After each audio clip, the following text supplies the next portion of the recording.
Passemos então à leitura da palavra em Mateus, o Evangelho do Senhor Jesus, segundo Mateus, no capítulo 6. Evangelho do Senhor Jesus, segundo Mateus, capítulo 6. Acompanhe a leitura que eu farei dos versículos 1 a 4. Mateus, capítulo 6, versículos 1 a 4. Diz assim a palavra do nosso Deus: Guardai-vos de exercer a vossa justiça diante dos homens, com o fim de serdes vistos por eles. Doutra sorte não tereis galardão junto de vosso Pai Celeste. Quando, pois, deres esmola, não toques trombeta diante de ti, como fazem os hipócritas nas sinagogas e nas ruas, para serem glorificados pelos homens. Em verdade vos digo que eles já receberam a recompensa. Tu, porém, ao dares a esmola, ignore a tua mão esquerda o que faz a tua mão direita, para que a tua esmola fique em secreto, e teu Pai, que vê em secreto, te recompensará. Oremos. Deus Santo, Pai Todo-Poderoso, nós louvamos o Teu nome e Te agradecemos pela Tua palavra. Ó Deus, rogamos a Ti neste momento a Tua misericórdia, a fim de que o Senhor me capacite a expor a Tua mensagem, ó Deus, e que ela encontre morada no coração do Teu povo, a fim de que o Teu povo, ó Deus, trabalhe e sirva para o Senhor, para a Tua glória, exclusivamente para a Tua glória. Ajuda-nos, ó Deus, e ilumina-nos neste momento. É o que nós Te pedimos, em nome do nosso Senhor Jesus Cristo. Amém. Amém. Meus irmãos, caridade, dar esmolas, é um tema que perpassa por a maioria das grandes religiões. É difícil você encontrar uma religião, especialmente alguma daquelas grandes, onde a caridade não seja um tema importante para as doutrinas e para os seus membros que praticam todas as outras religiões. A caridade, principalmente aqui no nosso país, que é marcado por uma tradição romana e também espírita, o Brasil é, afinal de contas, o país onde há o maior número de pessoas que praticam essa religião, o espiritismo. Então, o nosso país, a nossa cultura, os brasileiros, eles são marcados por esse entendimento a respeito da caridade como algo, como uma expressão de religiosidade que os conecta com Deus. Se nós fôssemos aqui fazer uma exposição das religiões e tal, nós veríamos que há religiões, inclusive em partes do romanismo, que dizem que a caridade é aquela virtude que nos conecta com Deus. É a virtude perfeita. O Espiritismo, então, ele coloca como a caridade como sendo o caminho de transformação, o caminho de evolução espiritual que salva pessoas. Allan Kardec, na sua obra O Evangelho segundo o Espiritismo, ele chega a fazer uma afirmação do seguinte calibre. Ele diz: fora da caridade não há salvação. Fora da caridade não há salvação. Caridade, esse ato de justiça, um ato nobre, um compromisso com aquilo que é justo, atos de justiça. Como é que nós devemos nos relacionar com isso? Bom, o tema da nossa mensagem de hoje é exatamente esse. Qual a motivação do discípulo de Cristo para a caridade, para fazer o seu ato de justiça? O Senhor Jesus, ele chega aqui ao capítulo 6, nós chegamos aqui nesse momento do capítulo 6, nós estamos dentro do famoso sermão do Senhor Jesus, que é o Sermão do Monte. E nessa altura, o Senhor Jesus vai tratar desta prática de piedade. Antes, porém, eu acredito ser interessante fazer uma breve recapitulação que é importante para nós entendermos esta sessão que acabamos de ler a respeito da prática de justiça. Bom, o Sermão do Monte, o Senhor Jesus, ele começa uma primeira sessão falando a respeito da característica desse cidadão do reino dos céus. A característica de quem é filho de Deus, as suas características, característica do povo da igreja.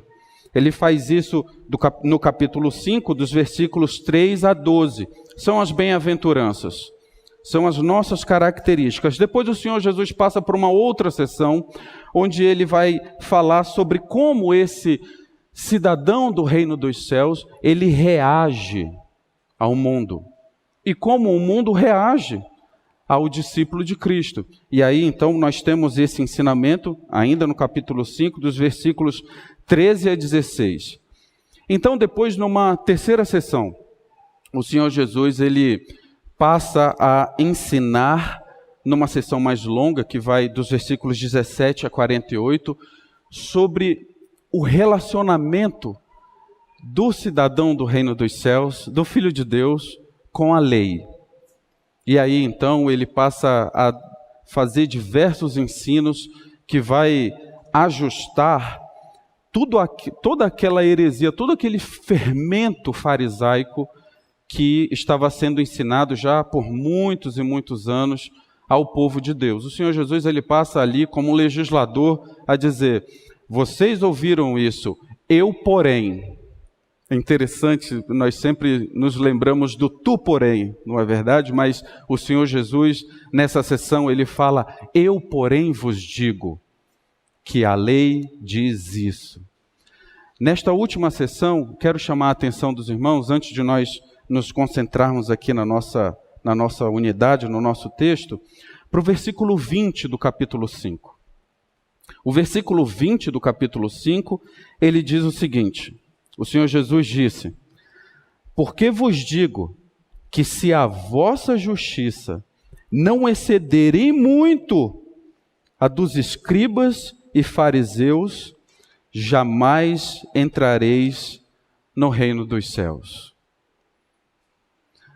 Meus irmãos, nós precisamos entender que o Senhor Jesus, quando disse isso, e quando estava ensinando a respeito dessa relação com a lei, ele estava ensinando sobre o caráter interno da lei.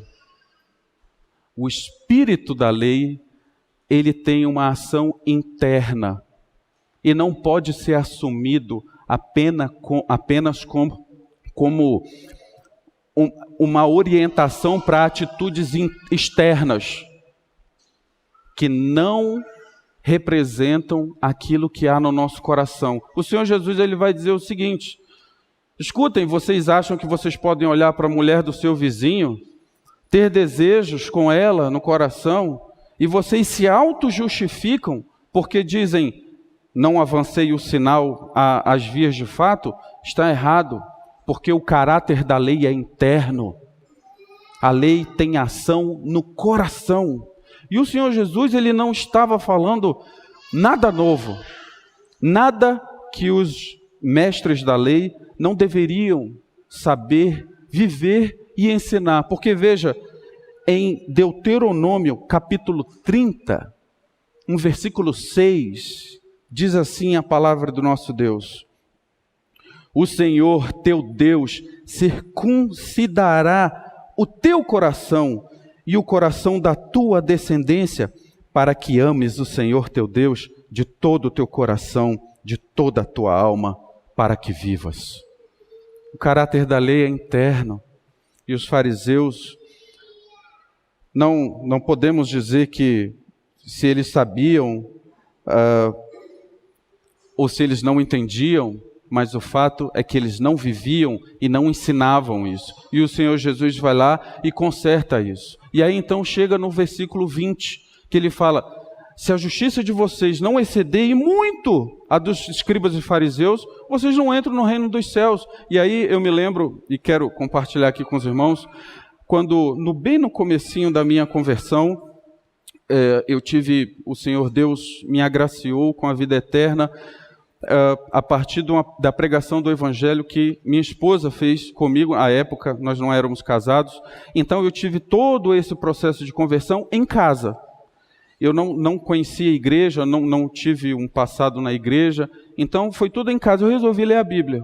Eu falei, eu vou ler de Gênesis a Apocalipse. E li, de fato. Quando cheguei no capítulo 5 de Mateus, no versículo 20, eu li isso daqui. E li, né? Porque vos digo que se a vossa justiça não excederem muito a dos escribas e fariseus, jamais entrarei no reino dos céus. Eu fiquei preocupado. Eu falei, porque eu não consigo. Eu sabia já que os escribas e os fariseus eram muito zelosos com a prática. Eles tinham mais de 600 leis que eles deviam viver debaixo daquilo, cumprindo aquilo. Eu falei, Senhor, como que eu vou fazer? E é claro, eu era um neófito, né? Não compreendia ainda as Escrituras, mas hoje nós temos a bênção de saber, pela exposição da palavra, de que o Senhor Jesus falava que não era um aspecto qualitativo, quantitativo, mas qualitativo, por causa dessa característica interna da lei. Então nós vamos agora conhecer o capítulo 6, dos versículos 1 a 4, nós precisamos ficar com isso na cabeça, porque nós vamos saber qual é a motivação do nosso coração para exercer essa prática de justiça e saber como, em fazendo isso, nós vamos superar e muito os escribas e os fariseus. Então aí o Senhor Jesus, no capítulo 6, ele diz: guardai-vos de exercer a vossa justiça diante dos homens. A leitura aqui poderia ser também: guardai-vos de fazer a vossa justiça diante dos homens. E com isso o Senhor Jesus está nos dando uma lição do seguinte: não use o seu testemunho para o seu benefício. Não use o seu testemunho para o seu benefício. Esta daqui é uma sessão em que o Senhor Jesus, depois de ter feito este ensinamento, ele vai tratar sobre os atos de justiça, que são os atos de piedade. Os atos de piedade, nós temos também, como cristãos. Naquele momento ali no judaísmo, eram 3 pilares desses atos de piedade, que eram exercícios de piedade que todo o povo de Deus deveria fazer. São a caridade, dar esmolas, a oração, o Senhor Jesus trata em seguida da oração, nós não vamos ver hoje, e do jejum. Esses 3 eram os 3 pilares da prática de justiça. Só que os fariseus acreditavam que a caridade, o dar esmola, era algo que impulsionava as demais. Eles acreditavam que se você tivesse uma boa prática de caridade, você teria um sucesso na oração e no jejum, porque eles contavam com plateia. Eles contavam que as pessoas iriam ver ali, e existe registros históricos várias versões, né, de que naquele tempo, quando a esmola era dada, se tocava trombeta, se trocava sino, existia ali um anúncio, né? Nós vamos ver daqui a pouco no próximo versículo aqui. Existia um tipo de anúncio. Então, eles iam agariando público para essas pessoas. Quando eles iam para a parte da oração, existiam orações públicas naquele momento ali, você já vinha com uma plateia. E aquilo ali crescia quando você ia para o jejum, então eles se transformavam. O Senhor Jesus, lá quando vai falar sobre o jejum, ele vai dizer o seguinte: olha, não façam como eles, eles parecem que estão fazendo tal coisa. Não, você fique tranquilo, sereno e faça em secreto isso com o Pai. O Senhor Jesus vai falar sobre isso.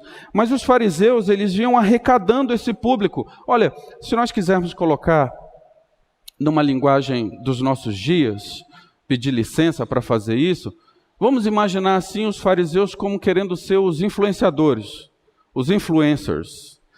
E eles agariavam para si seguidores, queriam ter seguidores. Porque hoje, meus irmãos, as pessoas avaliam o sucesso espiritual de outras pessoas pelo número de seguidores. essa mensagem aqui tem pouco view. Não deve ser bom. Esse aqui, não, poucos seguem ele, não deve ser muito relevante.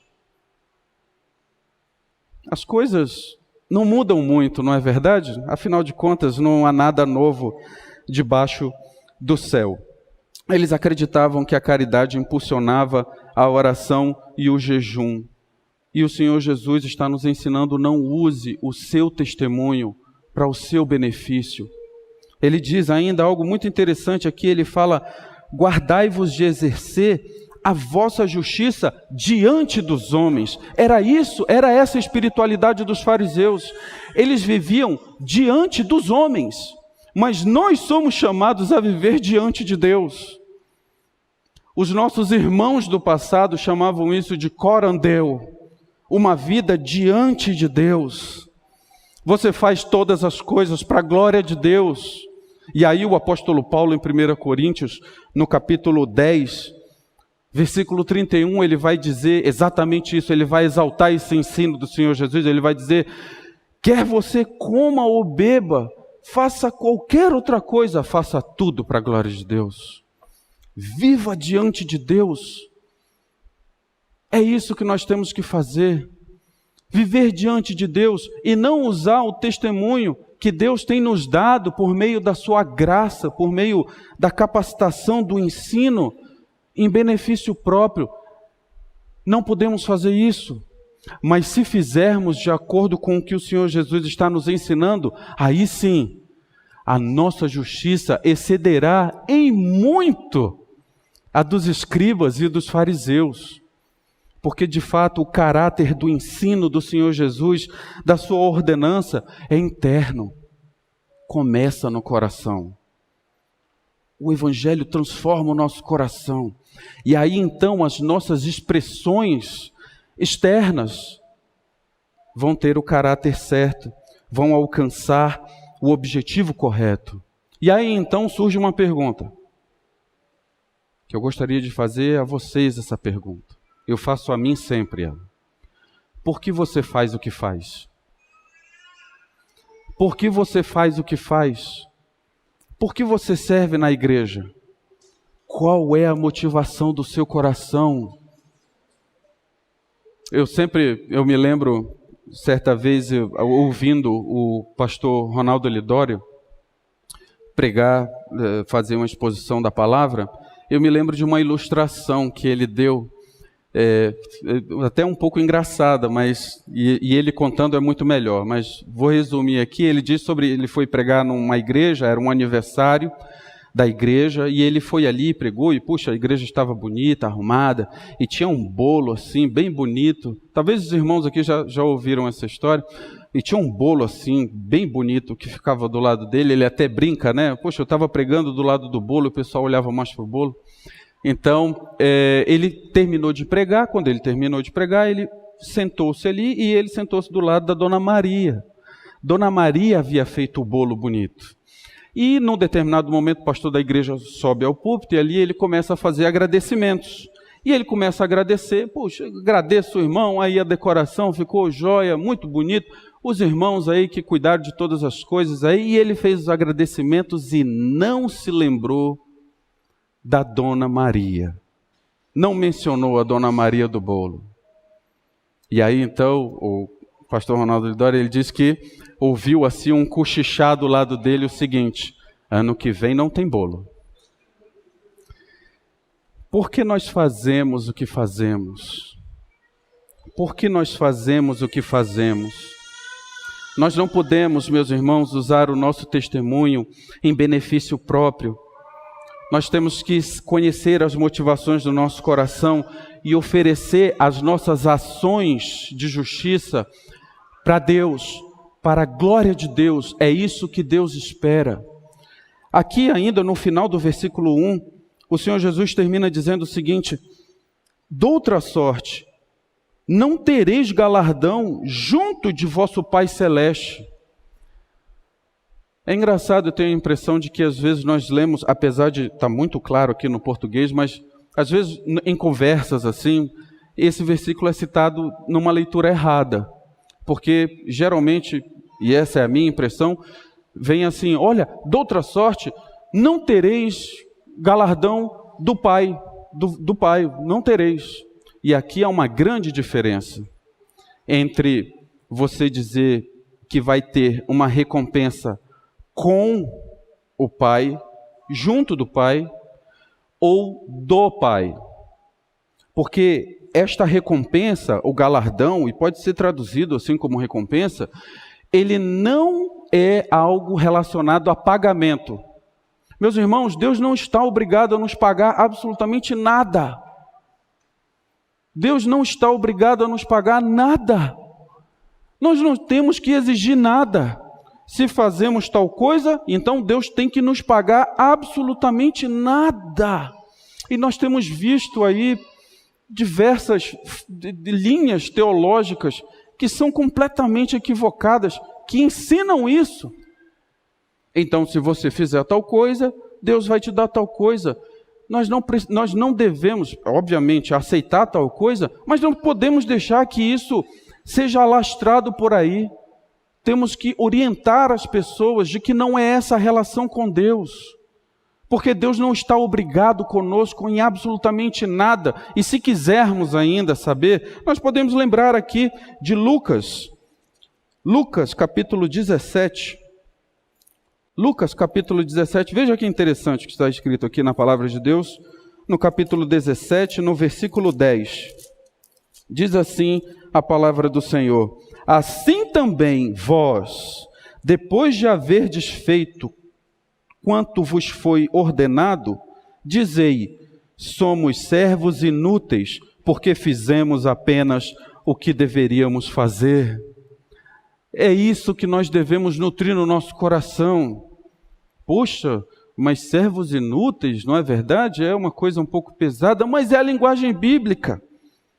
É dessa forma que nós deveríamos saber ir. Mas e a recompensa que está escrito aqui? É a recompensa de ter a comunhão com Deus. É a recompensa de você fazer algo em harmonia, consonância com aquilo que é a vontade de Deus. Há pais e mães aqui. Deixa eu perguntar uma coisa para você. Você sabe, você acha que o seu filho espera receber a mesada porque ele te obedece? Você acha que o seu filho vai obedecer você, a sua autoridade como pai, todo o amor que você dispensa na criação a eles, porque ele vai receber a mesada no fim do mês? Eu tenho absoluta certeza que você não acredita nisso. O seu filho te obedece porque te ama, reconhece a autoridade de pai e de mãe. E digo mais, quando o seu filho faz algo que está de acordo com aquilo que você ensinou, e olha para você e vê que o pai ou a mãe dá aquele sorriso assim de aprovação e tal, ele se alegra e ali tem uma comunhão boa. Essa é a recompensa. Esta é a recompensa. Não é algo que Deus vai te dar materialmente, como os escribas e fariseus esperavam do seu público. Aplausos, reconhecimento, status. Não é essa a relação do cidadão do reino dos céus, que compreende o caráter interno das ordenanças de Deus. Ele espera sim, é comunhão. É claro, existe aqui sim a questão da retribuição, da presença, de mais graça, de mais capacitação, para que você evidencie ainda mais o caráter das bem-aventuranças, para que você sirva ainda mais. E existe também um caráter de recompensa escatológico, lá no fim de todas as coisas, quando, conforme o apóstolo Paulo também cita em 2 Timóteo, capítulo 4, no versículo 8, quando ele diz que já agora me está preparado a coroa da vida eterna, de quem eu receberei? Do juiz, do reto juiz, do Senhor Jesus. Aí você pode esperar isso também. Quando nós fazemos e usamos o nosso testemunho da forma certa e não para o nosso benefício próprio. Então aí no versículo 2, o Senhor Jesus, ele continua dizendo o seguinte: quando, pois, deres esmola. Então aqui, irmãos, nós temos que fazer. O Senhor Jesus não condena a caridade, dar esmolas. O Senhor Jesus não condena as orações e nem o jejum. Então nós temos que fazer. E nós temos que atentar para a nossa vida se nós estamos nutrindo a nossa piedade. Porque isso são atos de justiça que Deus espera. Quando deres esmola, e aí vem o ajuste do Senhor Deus. Ele diz: quando deres esmola, não toques trombeta diante de ti, como fazem os hipócritas nas sinagogas e nas ruas, para serem glorificados pelos homens. Não vos torneis marqueteiros gospel, mas essa já é uma categoria que existe. Um rápido passeio pelas redes sociais e você vai encontrar pessoas que com uma mão estão fazendo uma selfie e com a outra estão entregando uma cesta básica. Não. Isso é completamente reprovado pelo texto. Completamente reprovado pelo ensino do Senhor Jesus. Essa exibição da sua piedade, para que as outras pessoas deem 2 cliques e apareça o coraçãozinho lá, não é? O like. É interessante o like do Instagram, não é? Porque o símbolo que ele mostra ali é de um coração, o seu. Você está dando o seu coração para aquilo que você deveria reconhecer como um erro. Não podemos fazer isso, precisamos ter o ensino do Senhor Jesus internalizado para que possamos medir todas as coisas no mundo. Nós não podemos ser marqueteiros da nossa própria piedade. O Senhor Jesus, isso é em toda a Bíblia, existe em toda a Bíblia um caráter do contraste. Por toda a Bíblia existe a Bíblia dizendo: é assim que o mundo faz, vós, porém, fareis desse jeito. O Senhor Jesus faz isso exatamente aqui. Olhem para os hipócritas. E aqui o Senhor Jesus até nos convida a essa imaginação. E naquele momento ali, quando ele estava falando para os seus discípulos, era patente, porque era algo daquele momento. Então vejam os hipócritas. Vejam como eles fazem. Vejam como eles querem se aparecer. Vocês não são dessa forma. Nós somos diferentes. Nós somos diferentes e tudo bem. É o nosso chamado. É o que nos faz ser cidadãos do reino de Deus. Isso não é popular. Nós não atrairemos muitos seguidores por sermos fiéis a Deus. E louvado seja o Senhor por isso. Porque nós somos muito felizes, segundo a avaliação de Deus. Os hipócritas, eles queriam o reconhecimento para si. Eles queriam que, ao serem reconhecidos, fossem exaltados. Ora, mas reconhecimento e exaltação é o que nós devemos tributar a Deus em adoração. É assim que nós glorificamos a Deus. Essa atitude interna que vem e que se expressa nos nossos atos de justiça. Não para nós sermos reconhecidos, tapinha na costa, selfie, like, mas para que Deus seja reconhecido e exaltado. Para que as pessoas olhem através de nós e enxerguem quem eles devem enxergar, que não sou você e nem eu, é Jesus Cristo. E a sua obra, sua vida, sua verdade, seu ensino. Hipócritas aqui, e esse é o hipócrita. O hipócrita é aquele que eu quero dar, mas na verdade, eu estou dando, mas o que eu quero é receber. Eu estou dando, mas o que eu quero é receber. Esse é o hipócrita. O hipócrita é avaliado no coração. O hipócrita não é avaliado pelas suas ações. Na verdade, se você parar nesse momento, você vai até endossar. Veja só, homem de Deus, alimenta. Olha, e como você sabe? Não, eu vejo, ele posta sempre, eu vejo. Nós precisamos ficar alertas com isso. O Senhor Jesus fez uma avaliação disso. Veja, aqui mesmo, em Mateus, no capítulo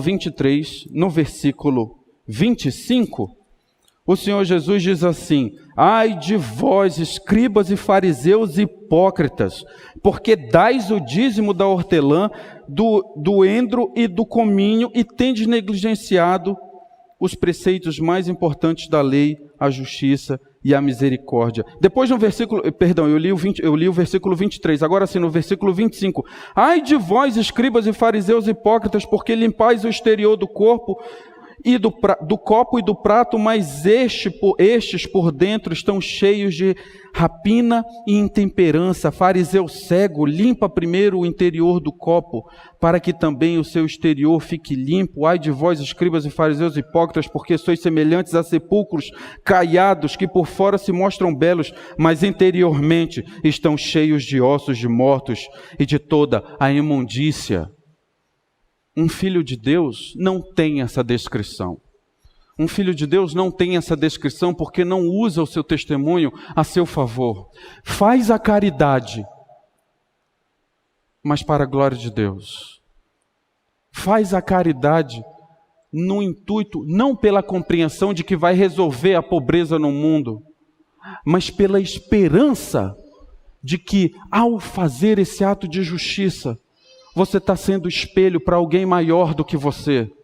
Você está dando a oportunidade para que mesmo a pessoa que receba a caridade saiba de que você faz aquilo não por você, mas por alguém maior que você, que deu um amor nesse teu coração, que impulsiona você a fazer tais coisas. E aí você vai ter a oportunidade de falar de um ato de justiça muito maior do que esse que você está fazendo. E logo mais nós veremos a respeito desse grande ato de justiça. Nós não podemos nos tornar esse tipo de marqueteiro gospel, porque o Senhor Jesus continua no versículo 2 dizendo: em verdade vos digo que eles já receberam a recompensa, os aplausos, o tapinha no ombro, o status. Nós não queremos isso. Aliás, irmãos, precisamos ficar alertas com relação a isso.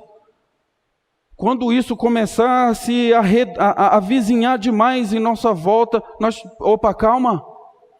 Quem é que as pessoas estão enxergando com o que eu estou fazendo? E quem sabe dar um passo atrás.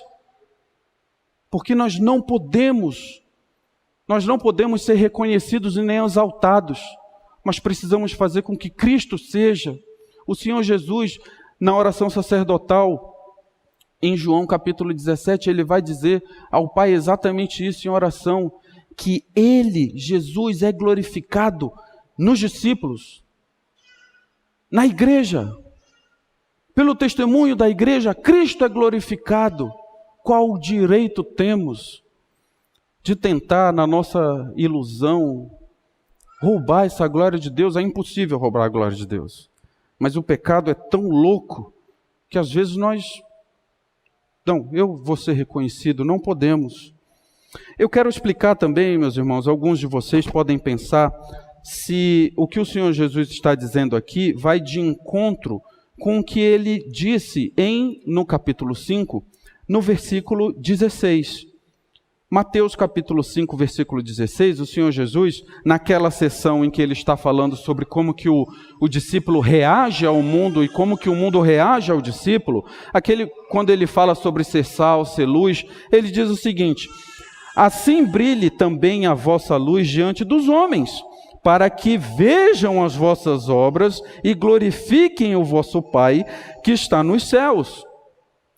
Nossa, mas aqui há alguma contradição? Porque o Senhor Jesus está dizendo ali que é para que o mundo veja, a gente tem que mostrar a nossa luz, e não há contradição alguma.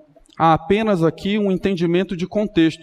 Em Mateus capítulo 5, 16, o Senhor Jesus está falando deste discípulo que vive a essencialidade, que tem o coração voltado e está nas mãos de Deus. Ele acabou de falar das bem-aventuranças. Este discípulo mostra a sua luz como?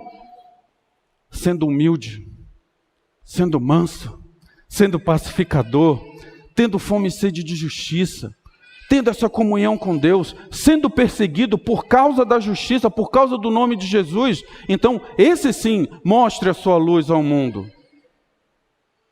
Nós devemos fazer isso, mostrar a luz de Jesus. Agora, no capítulo 6, o Senhor Jesus está lidando com um contraste, dizendo, os hipócritas, que não são cidadãos do reino de Deus, eles não fazem isso porque entenderam o caráter interno das ordenanças do Senhor. Então vocês não façam como eles. Vocês, quando forem exercer os seus atos de justiça, como por exemplo o capítulo caridade, dar esmola, façam em secreto para que vocês nem passem perto de serem comparados aos hipócritas. Agora mostre a sua luz. Mostre que você é um discípulo de Cristo. Hoje, mais de 360 milhões. O Brasil tem 220 milhões. 210, 220, tem que ver a atualização. No mundo, mais de 360 milhões de cristãos, irmãos nossos, como eu e você, são perseguidos, não por causa do nome que têm, não por causa de suas riquezas, não por nada, por causa de um nome que eles representam. Jesus Cristo. São os nossos irmãos e irmãs perseguidas, a igreja perseguida. São perseguidos por causa do nome que representam, porque a luz deles brilha um testemunho de Cristo. Aí sim, isso é o que nós devemos mostrar ao mundo. Mas os nossos atos de justiça, que têm o potencial de nos engrandecer, de nos tornar conhecidos pelo que fazemos, esse, o Senhor Jesus diz, guardai-vos. E é um imperativo. Guardai-vos. E não se preocupem. O seu Pai, que vê todas as coisas, que te vê em secreto, te recompensará. Não passará em branco. O Pai dará graça a você. E certamente no final de todas as coisas, Ele nos dará a coroa da vida eterna. E aí então, na última sessão do nosso texto aqui, nos versículos 3 e 4, o Senhor Jesus diz, tu porém, e nós sempre nos lembramos do tu porém do apóstolo Paulo, né? O apóstolo Paulo, tu porém, lá na segunda carta a Timóteo, ele usa muito essa construção, que aliás, no grego, é a mesma usada aqui. Tu porém, ou seja, um chamado à singularidade, um chamado ao compromisso com a verdade. Tu, porém, farás diferente. Ele diz, tu, porém, ao dares esmola, ignore a tua mão direita o que faz a tua mão esquerda. Versículo 4, para que a tua esmola fique em secreto e teu Pai que vê em secreto te recompensará. Que maravilhoso que o Senhor Jesus nos ensina aqui. Esse chamado à singularidade da fé só pode ser vivido por aquele que internalizou o Evangelho, que teve a sua vida transformada, que recebe as ordenanças do Senhor no coração primeiro, e a sua vida é uma expressão daquilo que domina o seu coração. O Senhor Jesus, nessa última parte, está dizendo o seguinte, olha, não torne importante o que você faz. Não torne importante, e nós sabemos fazer essas coisas. Nós sabemos tornar importante o que fazemos. Não podemos, meus irmãos, olhar para aquele tempo do Senhor Jesus, ali naquele momento do Novo Testamento, e achar que as coisas eram assim muito descaradas, sabe? Os hipócritas eram pessoas terrivelmente más e tal. Não, as coisas eram na sutileza, como continuam a ser. E daí nós precisamos ficar realmente com a recomendação bíblica, sempre vigilantes. Nós somos pecadores, nós somos carentes da glória de Deus, nós não chegamos lá ainda. Nós precisamos estar alertas, vigilantes, porque podemos, com a nossa sutileza, tornar importante aquilo que fazemos para a glória de Deus, num comentário, num post. Nós podemos fazer isso, temos que reconhecer e por isso clamar a graça de Deus para que este ensino da palavra do Senhor internalize e nós possamos viver de acordo com isso, em não tornar importante as coisas que fazemos. A justiça, disse um irmão piedoso, a justiça não deve ser externa para mostrar o quão bons nós somos. Ela deve ser interna para mostrar quão maravilhosa e poderosa é a graça divina. Essa é a expectativa das obras de justiça. Nós não devemos esperar nenhum tipo de reconhecimento. Por isso não devemos usar nosso testemunho a nosso favor, não devemos tocar trombetas, não devemos achar que o que fazemos é importante, porque nós, na verdade, não esperamos recompensa. Aliás, como eu acabei de falar, nós podemos esperar perseguição. Perseguição nós podemos esperar. Pessoas que vão olhar a luz de Cristo irradiando através de nós e porque odeiam a Cristo, nos odiarão também. O Senhor Jesus alertou sobre isso. Veja o que o apóstolo Pedro, na sua primeira carta, ele diz no capítulo 3, a respeito disso. Ele diz o seguinte, primeira carta do apóstolo Pedro, capítulo 3, no versículo 14, ele diz o seguinte, quando ele está falando da prática do bem, ele diz o seguinte, mas, ainda que venhais a sofrer por causa da justiça, bem-aventurados sois. Não vos amedronteis, portanto, com as suas ameaças e nem fiqueis alarmados.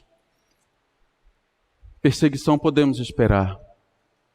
Quando, fazendo atos de justiça, nós criamos a oportunidade para que o mundo saiba, conheça e reconheça e exalte uma obra de justiça maior ainda, que foi aquela que o Senhor Jesus fez em justificar pecadores. Este é o ato de justiça que nós devemos tornar conhecido, que nós devemos anunciar ao mundo, que nós devemos orar para que o mundo reconheça, para que o mundo viva. E que assim o Senhor Jesus seja exaltado. É este ato de justiça. O que nós fazemos, devemos fazer, alimentar essa piedade. O Senhor Jesus ensinou, mas com todas essas ressalvas, porque na verdade o que nós fazemos não é importante, mas é um caminho para que o ato de justiça de Deus seja reconhecido e então pecadores sejam justificados. Recebam o ato da justificação como um dia eu e você recebemos. Esse é a meta, essa é a meta, esse é o objetivo.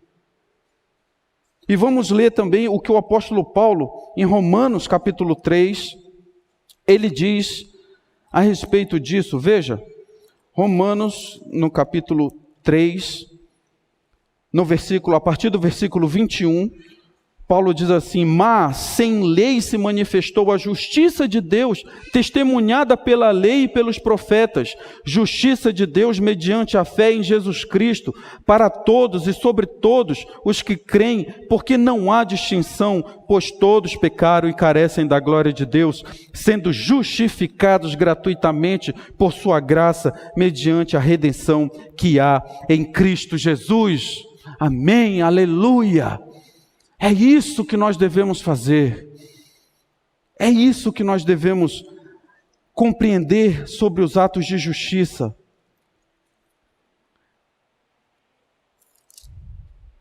Nós devemos trabalhar para o Senhor. Devemos servir o Senhor. E atos de justiça como a caridade são um serviço ao Senhor, sim. É a manifestação da glória, da graça de Deus. Nós devemos fazer, trabalhar e servi-lo dessa forma, mas com o conhecimento de que esse exercício da piedade, ele encontra um domínio primeiro no nosso coração, e que nós devemos ter cuidado em não usar isso ao nosso benefício, mas ter a esperança de que em fazer isso, nós damos a oportunidade para que aqueles que ainda não conhecem sobre aquele ato supremo de justiça de Jesus Cristo em perdoar pecadores, seja conhecido.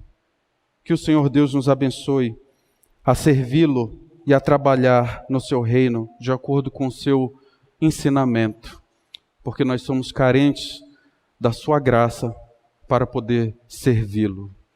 Vamos fazer uma oração? Senhor nosso Deus, nós te louvamos pela tua palavra, pelo teu ensino. Rogamos a ti, Senhor, que nós possamos exercer os atos de justiça de acordo com o teu ensinamento.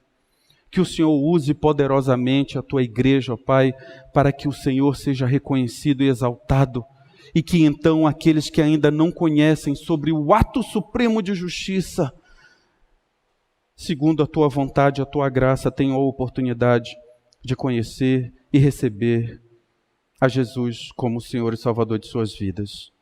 Pela tua palavra, Deus, e a tua graça, nós te agradecemos, em nome do Senhor Jesus. Amém.